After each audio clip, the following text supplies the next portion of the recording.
अब हम लोग बात करते हैं लेसन 1 परिमेय संख्याएं, जिसको हम लोग बोलते हैं रेशनल नंबर्स। ठीक है। अब जो है यह 22वां भाग है और 22वां भाग में हम लोग जो है इसके पहले 21 भाग देख लीजिए।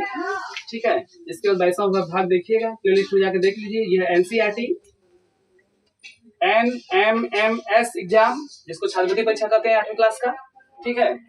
इसके बाद बिहार बोर्ड कक्षा 8 का जो है मैथ, इसके हिसाब से हम लोग जो है देखेंगे। और इसमें NCERT प्लस बताया जाएगा, मतलब ओल्ड NCERT न्यू NCERT जितने हैं उसको बताया जाएगा, उससे ज्यादा भी बताया जाएगा, प्लस बिहार बोर्ड का भी क्वेश्चन यहाँ पर बताए जाएंगे। ठीक है। कुछ महत्वपूर्ण नियम या गुण की बात करते हैं, तो सबसे पहले बात करते हैं, पहला जो नियम है यह समृद्ध या समरक नियम है। पहला नियम क्या है? समृद्ध या समरक नियम। जो दूसरा नियम है वह क्रम विनिमयता का नियम। कौन सा नियम है? क्रम विनिमयता का नियम। ठीक है।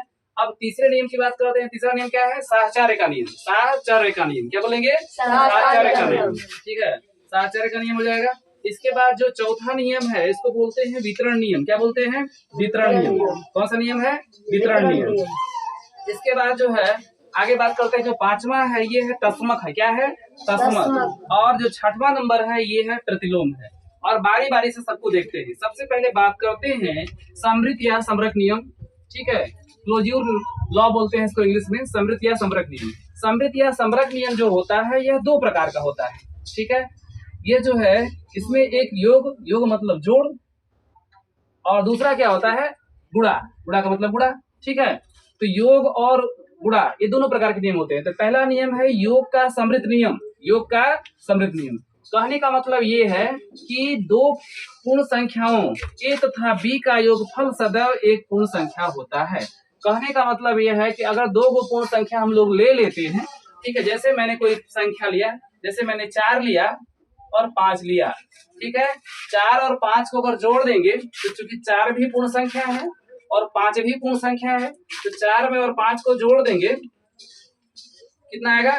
9 हो जाएगा। ठीक है। तो 4 और 5 जो संख्याएं को जोड़ेंगे तो 9 जो संख्या आएगी ये क्या हो जाएगी? कैसी संख्या हो जाएगी? पूर्णांक संख्याएं हो जाएगी। ठीक है। कैसी संख्या हो जाएगी? पूर्णांक संख्या। 2 कोई भी पूर्ण संख्या लेंगे, अगर उसको जोड़ेंगे तो क्या हो जाएगी? पूर्णांक संख्या हो जाएगी। या कह सकते हैं कि 2 पूर्णांक संख्याओं का योग सदैव क्या होगा?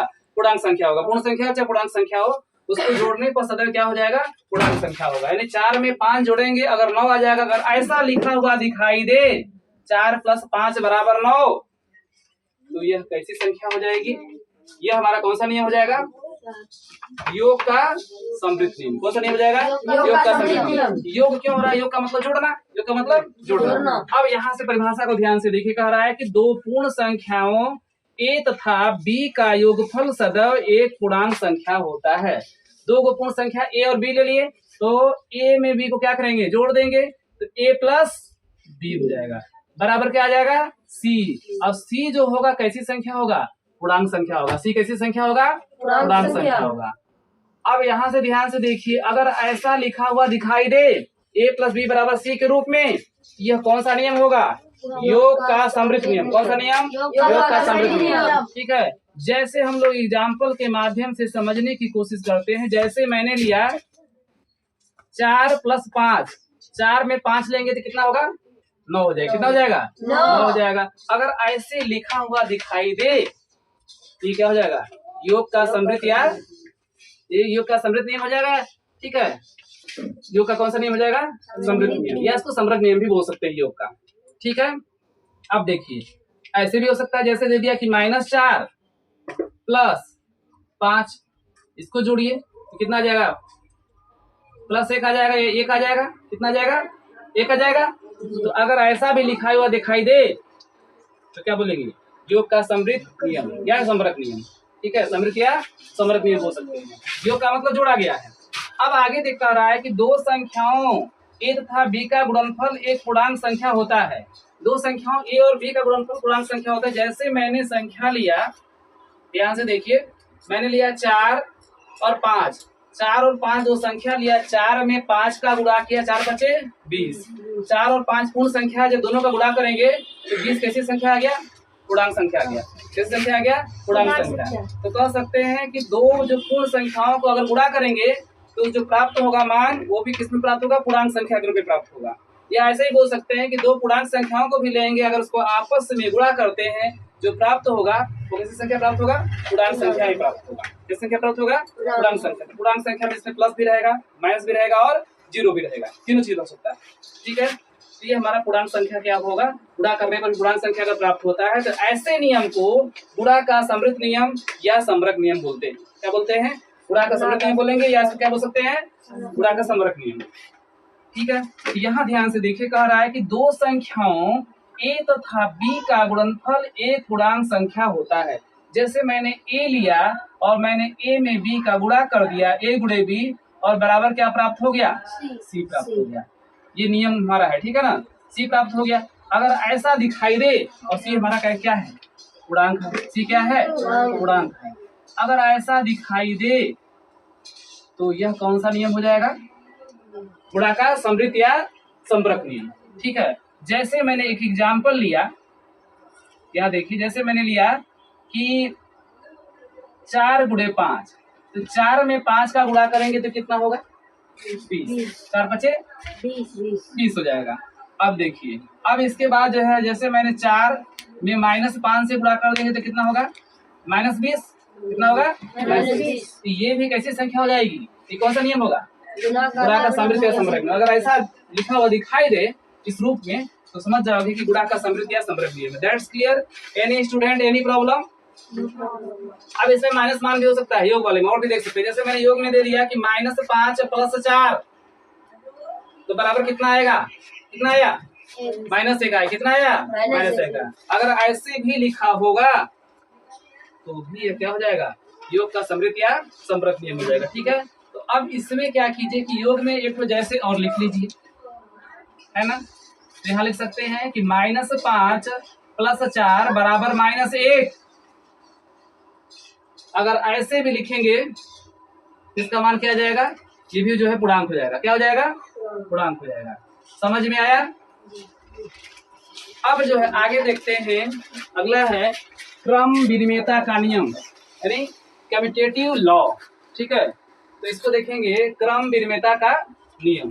क्रम विनिमयता के नियम में देखेंगे, इसमें कह रहा है, इसमें क्रम विनिमयता का नियम भी क्या करेगा? दो प्रकार का होगा, एक योग के लिए होगा और दूसरा क्या होगा? गुणा के लिए होगा। यानी इसका मतलब जो क्रम विनिमयता का नियम है वो योग गुणा दोनों में काम करेगा। जितने नियम बताया जा रहा है सभी नियम जो है योग और गुणा दो जगह कार्य करेंगे, जबकि भाग और घटाव में नियम काम नहीं करेगा। इस बात का ध्यान देंगे। ठीक है, सिर्फ जो है ये योग और गुणा में ही नियम काम करेगा, इसलिए योग और गुणा लिखा गया है।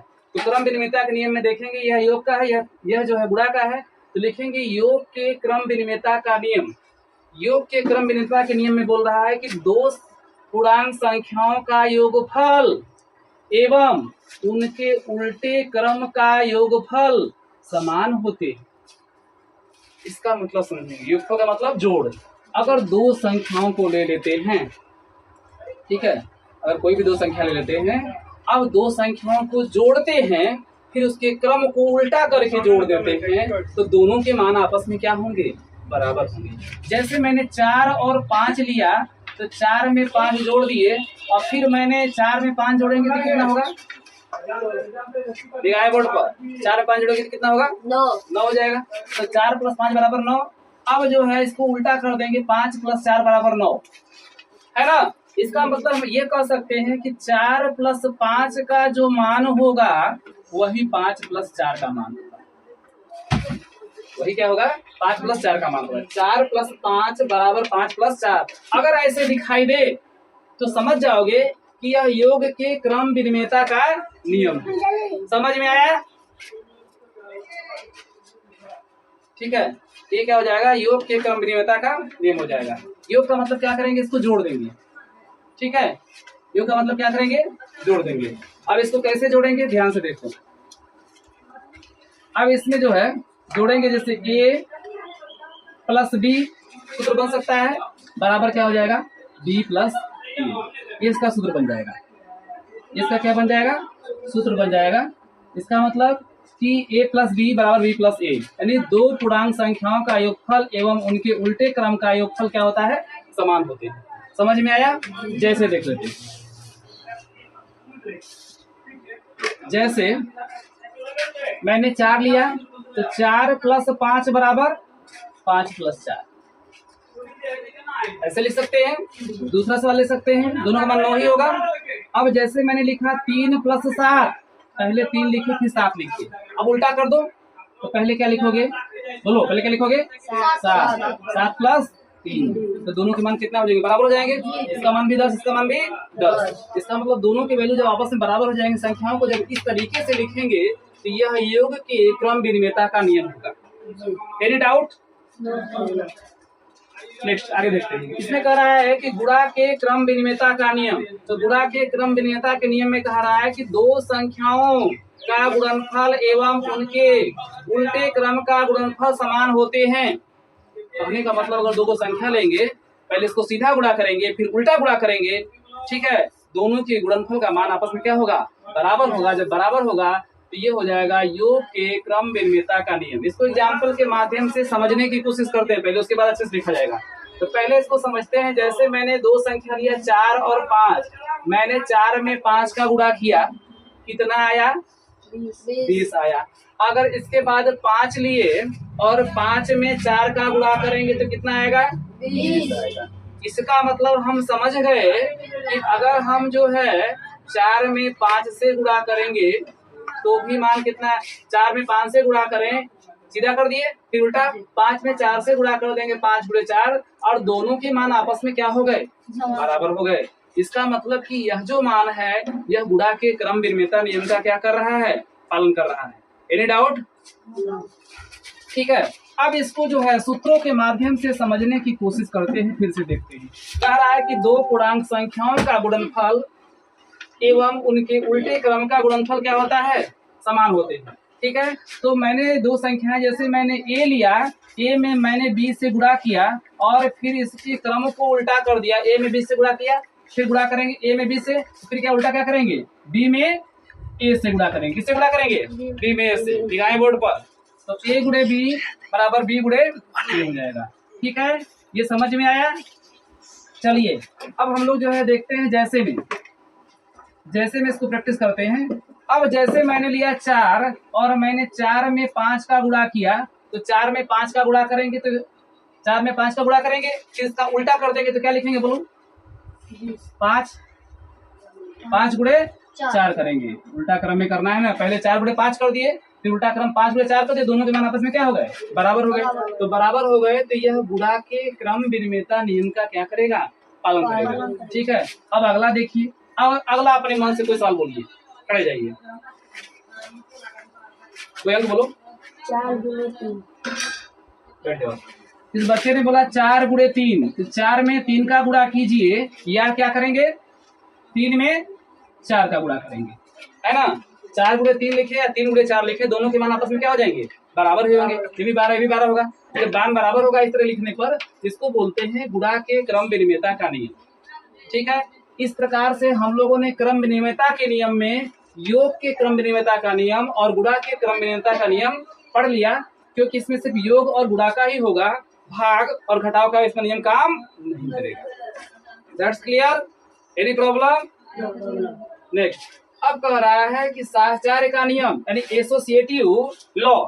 ठीक है, अब साहचर्य के नियम में बता रहा है, इसमें योग के साहचर्य का नियम की बात करेंगे। किसका बात करेंगे, योग के साहचर्य के नियम। आज की वीडियो में इतना ही देखेंगे लोग 3 नंबर तक। ठीक है, इसके बाद आगे जो है कल पढ़ेंगे, कल ये नियम खत्म हो जाएगा, 6 नियम है। तो साहचर्य का नियम है एसोसिएटिव लॉ। एसोसिएटिव लॉ में है योग के साहचर्य का नियम, गुणा के साहचर्य का नियम। ठीक है, यानी कि जो साहचर्य नियम में एक योग का होगा और एक गुणा का होगा। मैंने बताया सब में 2 ही नियम काम करेगा, योग और गुणा के लिए। तो सबसे पहले योग के साहचर्य नियम की बात करते हैं। यदि 3 पूर्णांक संख्याएं ए बी सी इस प्रकार से हैं, ठीक है, उसको जोड़ना है, 3 संख्याओं को जोड़ना है। जैसे मैंने कोई संख्या लिया है उसको जोड़ना है। जैसे आप समझिए ध्यान से, पहले मैंने 4 लिया, 5 लिया और उसके बाद जो है 4 5 6 ले लिया। तो एक बार क्या करते हैं कि 4 को 5 के साथ ऐसे जोड़ देते हैं, बराबर कर देते हैं। ठीक है, फिर ऐसे कर देते हैं 4 + 5 + 6। अगर इसको जोड़ करके देखते हैं इसका वैल्यू बराबर होगा कि नहीं। अगर वैल्यू बराबर होगा तभी यह योग के साहचर्य नियम का पालन करेगा। तो यहाँ ध्यान दीजिएगा, 4 में 5 जोड़िएगा तो कितना होगा, 9 हो जाएगा। कर देंगे। अब देखें यहाँ 4 लिखेंगे, लेकिन यहाँ किसके साथ जोड़ेंगे, 5 के साथ 6 को जोड़ेंगे, 6 5 11 9 6 15। और 4 11 15। इस प्रकार से हम लोगों ने दोनों के वैल्यू आपस में कितने बराबर हो गए? 15 के बराबर हो गए, चाहे जैसे भी लिखिए। इसका मतलब यह जो नियम है यह क्या कर रहा है कि योग के साहचर्य नियम का क्या कर रहा है? पालन कर रहा है।